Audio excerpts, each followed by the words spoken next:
that engages, equips, and encourages believers to say in Wezekana. How was your day? We want to continue with what we are calling the 10 needed people skills in the world today. And I just want to believe that you've been doing very well. Now, we stopped at a point where we were talking about friendliness, and we listed some of the advantages or some of the benefits of friendliness. We said benefit number one is that being friendly increases knowledge sharing. Being friendly increases knowledge sharing. Number two, we said it boosts team spirit and morale within the employees. You also say it provides stress release opportunities. In other words, when you are friendly, you have opportunities to release the stress that might be building up in your life. Then finally, we stopped at saying it improves communication skills. Now let's go to people skill number 5. Dear viewer, if you are there, and we encourage you, if you'd want to learn about people skills that we had covered previously, please go to our YouTube channel, that is Market Media, and just search for that video, and you'll be able to find it. We also encourage you to hit the subscribe button such that every time when we upload a video, you will be notified. Let's keep spreading the information. My name is John Kimani, and I want to thank you because of this. So many of you who have been subscribing to this channel. May the Lord bless you and keep spreading the message. So people skill number 5 is being coachable. Being coachable. People skill number 5 is being coachable.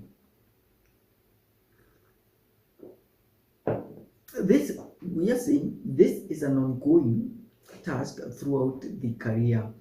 Coaching means that you never stop advancing and improving. Coaching means taking feedback. It means taking feedback personally with the goal to improve on skills on personality. Okay, that's what it simply means. With a goal to improve skills on or personality. Receive the feedback with a positive bent, otherwise you will never grow. We continue saying the willingness to be coached. The willingness to be coached then forms the critical trait of soft skills. In Proverbs 12 verse 1, it offers this counsel. The Bible says, to accept correction is wise, to reject is stupid. Now, David Guzik in 2023 publication observed that anyone who is wise loves instruction, that is to be guided or to be directed. It is unlikely for a person to receive instruction if we are saying if he or she is not humble.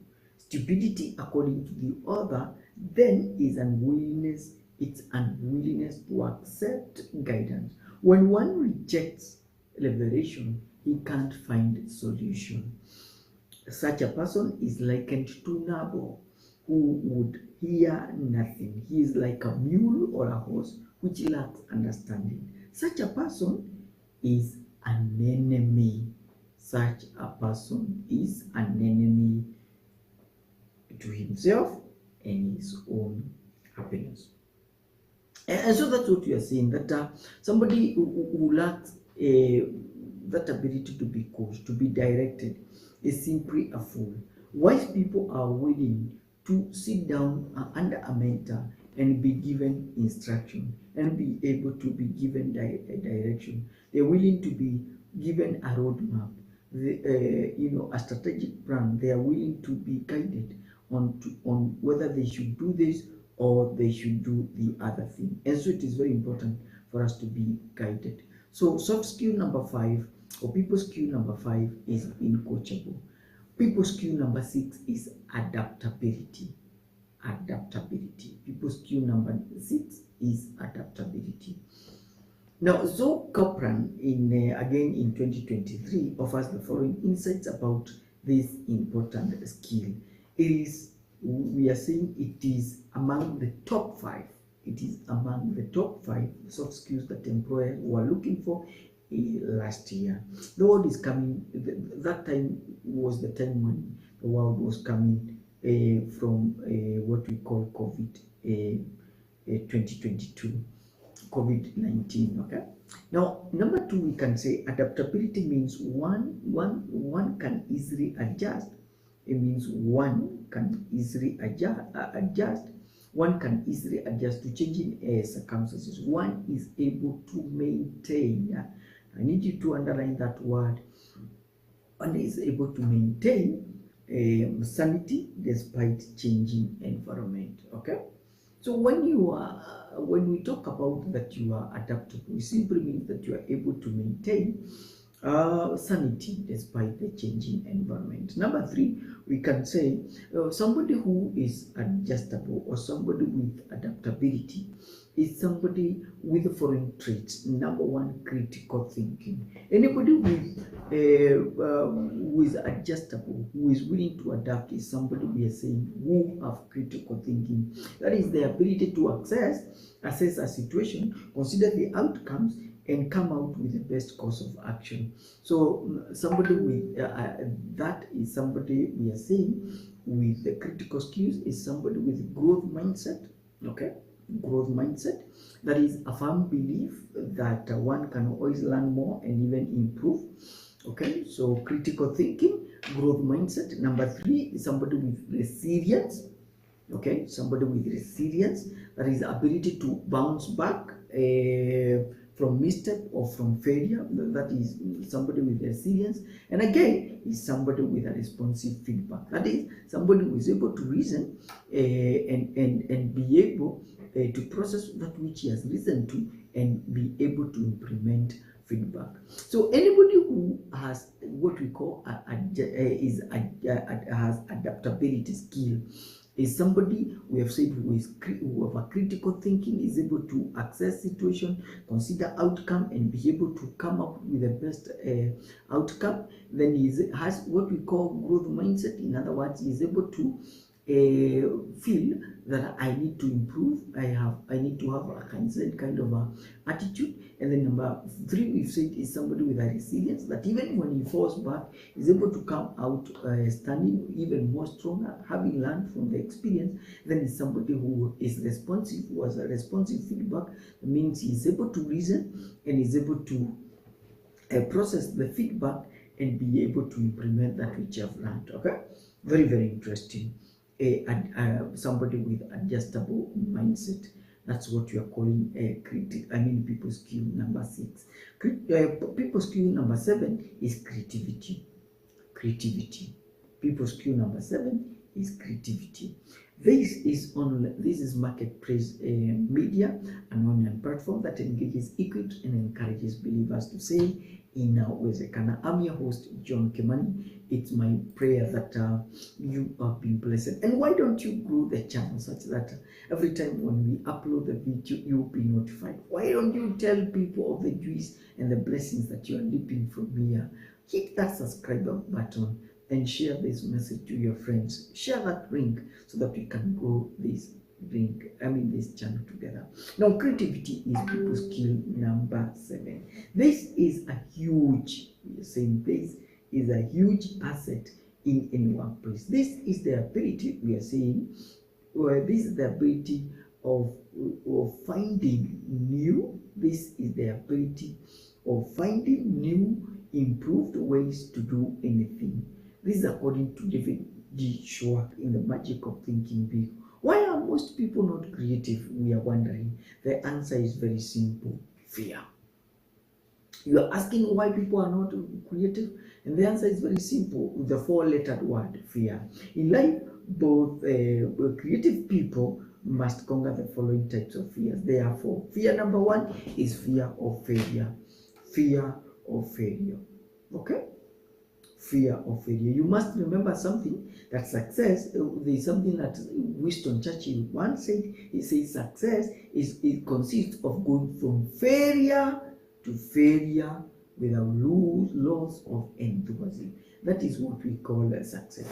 Success consists of going from failure to failure without loss of success. Number 2 is the fear of criticism. Fear of criticism. No matter how good you are, no matter how perfect you are, people will basically criticize you. People will find fault with whatever it is you're doing. And we are saying you need to distinguish between negative and constructive kind of criticism.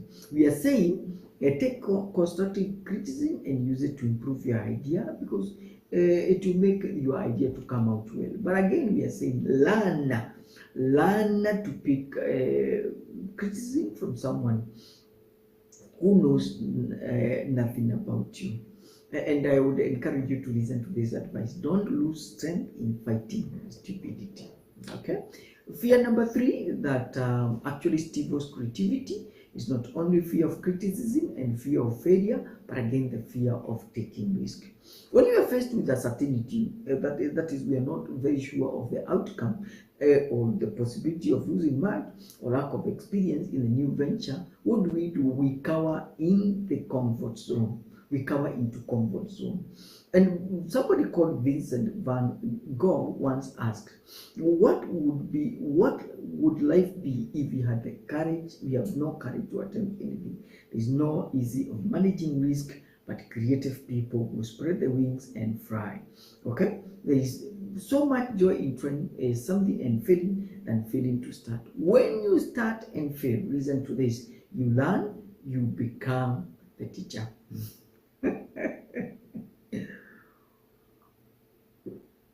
And when you become the teacher, people will basically pay you to listen to your mistakes, okay, and how you overcome them. Listen to the advice of Goethe. He gave this advice: whatever you can do or dream you can, begin it. Boldness has genius, power, and magic in it. Fear number 4 that stifles creativity is the fear of looking stupid. And this kind of fear actually happened when David attacked Goliath in the stream in the sticks and stones. He looked like a fool.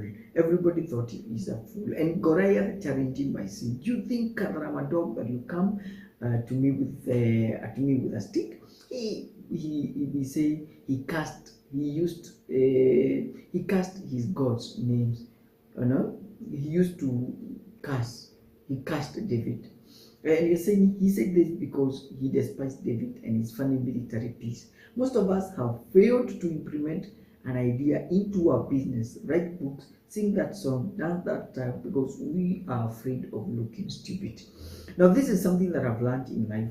That it might look stupid today, but tomorrow it will be the thing that everybody wants to implement. Okay, so we are encouraging you, go and do the thing that looks stupid today. One of the quickest way of becoming creative, we are saying, is by staying with creative persons. That's the only way. If you want to be creative, you want to continue to develop your creativity, we are saying continue staying with creative people. Stay with creative people. Okay, because creativity is contagious. Okay, people's cue number 8. Apart from creativity, there is people's skill number 8, which is conflict management. Conflict management. Conflict management, okay? Conflict management. It is almost impossible to get along with everyone in the body of Christ. So most of the conflicts come as a result of poor communication. When believers split or co-workers disagree, in the name of the Lord is maligned. In such situation, when believers fail to see each other eye to eye, a leader has various responses, and some of them are as follows. It can either to ignore in hope of challenging resolving itself, or pray about the situation and leave it at God's hands, or you can confront it head on, or use the biblical procedure. And this is the biblical procedure if you would want to use it. Number 1, be proactive. Okay? Be proactive. In other words, don't wait for the offended person to come to you, because we are saying as soon as possible find the person and initiate reconciliation, because the delay opens the door for the other person to gossip about it. Number two, we are saying, apart from being proactive, we are saying become a peacemaker. Okay, become a peacemaker. We are saying Ephesians 4:3 that do whatever it is within your power to allow peace to prevail, even when things don't change. This is what you are saying. Leave the results to God, and at last you have settled calmness. You have a settled calmness that you have done what it takes to initiate reconciliation. Number three, we are saying be process oriented. Be process oriented. That is prescribed in Matthew 18:15-17. The goal is not fixing the problem, rather is the ability to get the relationship back with each other. Then finally, we encourage you to be prayerful, that peace will prevail in the body of Christ. Okay, I don't know whether we have time to watch a video here. I don't know, but there is a video done by Shifani Manchara, and it's a very interesting one. I hope I'll be able to get it so that we can watch it. It's not a long one. Just a second. And if you're watching us on Facebook, would be very much encouraged to read your comments. Please, we are on Facebook and also on YouTube. So we are looking for this video, be able to get it. There we go. If we are not able to get it, it's still okay. Okay, not able to get it. It's done by Shifan. I don't know. Okay, I think we'll watch it another time now that we can't find it. But let's go to emotional intelligence. Emotional intelligence. Emotional skill number 9 is emotional intelligence. Okay? Emotional intelligence. One can define emotional intelligence, if you ask me, as the ability to understand, use and manage your own emotions in positive ways so as to relieve stress, communicate effectively in a way that empathizes with others. That ability to understand and communicate effectively in a way that empathizes with others. There's a master of emotional intelligence. His name is Daniel Goleman, and he has listed 5 elements of emotional intelligence, which are: number 1, self-awareness. Self-awareness.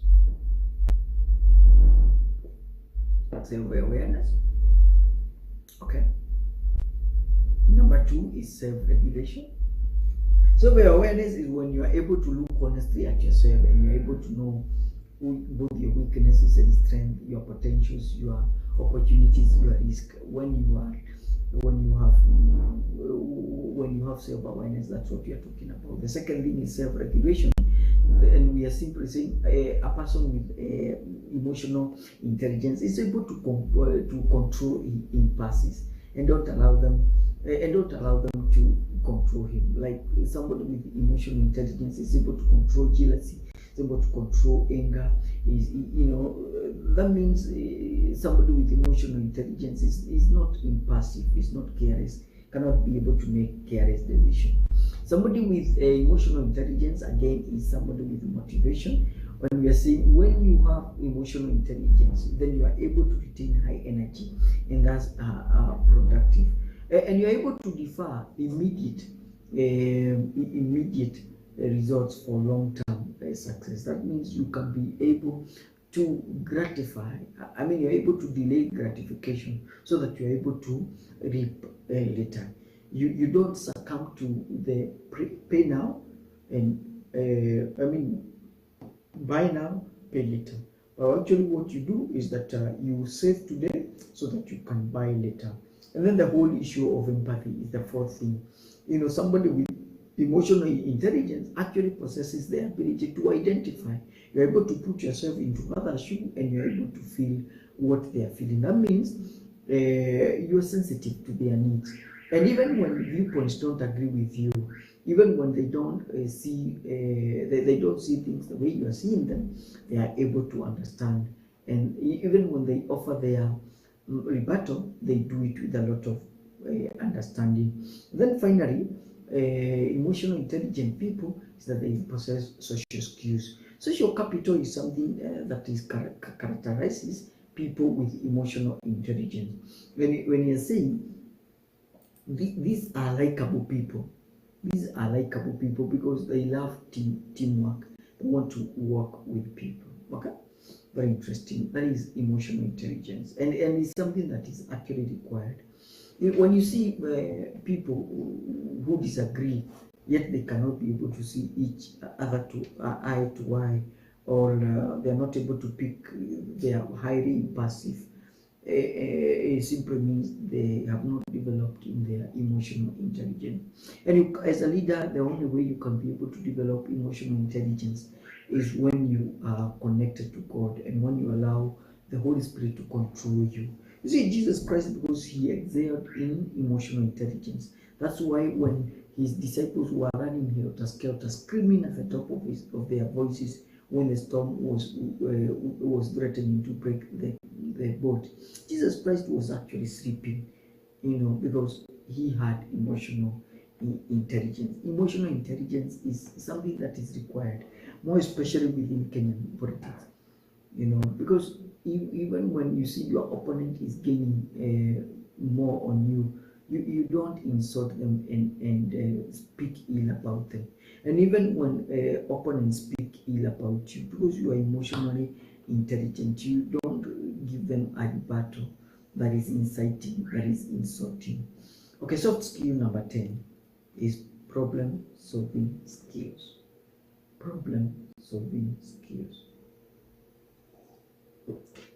Needless to say, we are living in a world that is full of problems, and so in business there is need to look for ways to solve problems, especially in a proactive manner. A problem-solving person is able to not only to spot the problem, but is able to create plans and divine solutions to the problems within no time. And if somebody would ask you what is problem solving, then we can give this definition. Problem solving skills help you to determine the source of a problem. It's able to help you to determine the source of the problem, and find an effective solution.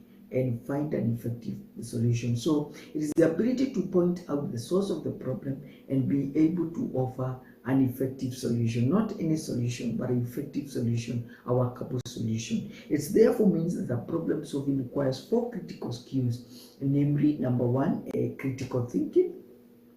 A problem solver would require critical thinking. Number 2, decision making, that is the ability to pick up among the many options that are presented when solving the problem. By the way, remember, when every problem has more than 2 options of solving it, one bad one, one good one, one best one. Okay, every problem, whatever it is, it has 3 options. Option number 1 is a good option. Number 2 is a bad option. Number 3 is the best option or a better option. Okay? And so decision making is the ability to choose which one among the 3 will I pick. Will I pick A? Will I pick B? Will I pick C? Then number 3, somebody with problem solving skills, and as we had pointed, must have what we call creativity. Creativity is, what is it? What is new? Okay, very, very interesting. And then there's information processing. So a person with a problem solving skills possesses the ability to quickly evaluate potential hazards of each plan, stay calm despite stressful situations, analytical in understanding the data, research abilities, as well as ability to make decisions. Okay, and so we are saying problem solving involves, among many things, the ability to break down problems into small manageable steps, and we can analyze these steps. Okay, they are actually 7. So step number 1, there that we are encouraging us to do, so that because we are saying for you to be able to solve the problem, you must be able to break it in small manageable problems, and one of them we are saying is identify the problem. Identify the problem. In other words, be able to understand what is going on. You cannot be able to solve a problem if you are not able to say whether this is a problem. Okay, so number one, we begin identify the problem. Number two, analyze the problem. Analyze the problem. Okay, analyze the problem. In other words, in this level, you're simply asking, is it an emergency or is it a normal problem? Okay, how bad is the problem? How big is the problem? How important is the problem? Is it a minute problem? Is it a major problem? Is it an emergency? Or is it just another normal problem? Okay.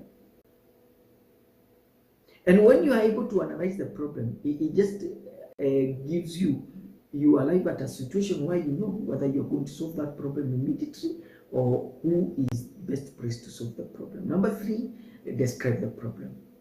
Describe the problem. Describing the problem simply means you want to understand, you want to attain clarity of the problem. Okay? Sometimes problems, yes, you are able to identify this is a problem, and you've already been able to analyze the problem and see it's a major problem. But again, you are not able to understand what is it that caused this problem. So describe the problem. Be able to put it in paper. Be able to say the problem is ABCD. Okay? And it is caused by ABCD. Number four is that step number four is look for the root causes.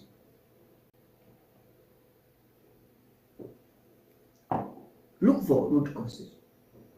What caused the problem?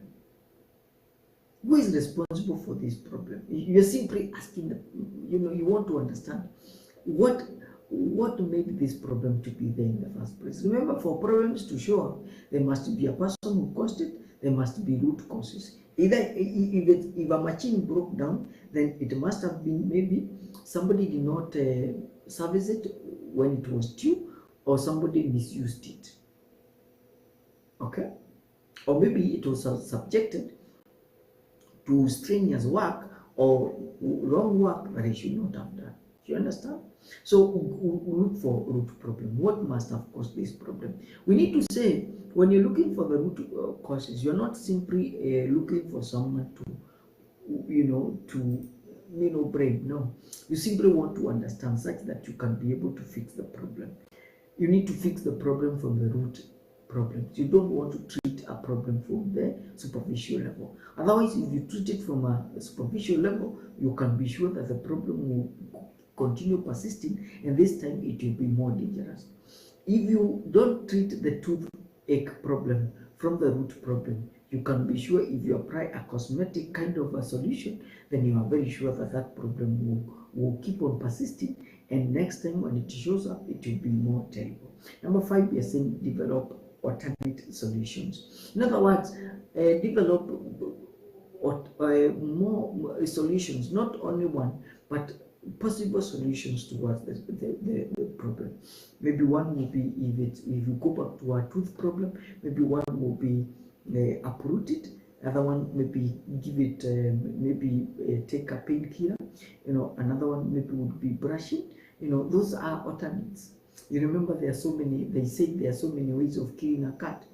So look for the many ways of killing your cat. Number six, implement the solution. And before even we jump there, when you're developing alternate solution, please ensure that you don't generate many options. There should be 2 or 3. The rule of thumb is 2 or 3, because when the alternate solutions are more than 3, then people are bogged down and they are not able to vote in the best solution. In fact, we recommend for those people who lead meetings that when you have a proposal to be made, if you're asking them, when you float an idea, allow 2 or 3 options. Otherwise, when there are more than 3, even voting becomes a problem. Then implement the solution. Look, let the best idea win. So once the best idea have won, just implement it, okay? Though wisely, through pilot to see whether it will work, and then finally measure the results, okay? Measure the results, just to be sure whether number one, you understood the option that was voted in and whether it is working for the problem. If the idea or if the solution that you're implementing is not working, then go back to the drawing board and start the process over and over again. Okay? So I want to believe that that has been a big time blessing. My name is John Kimani, and until next week when we meet, we just want to, I just want to check whether there are people who have come here. Well, thank you very much, and for choosing to follow us. Until next time, my name is John Kimani. Remember what we say, this is Marketplace Media, an online platform that engages, equips, and encourages believers to say enough.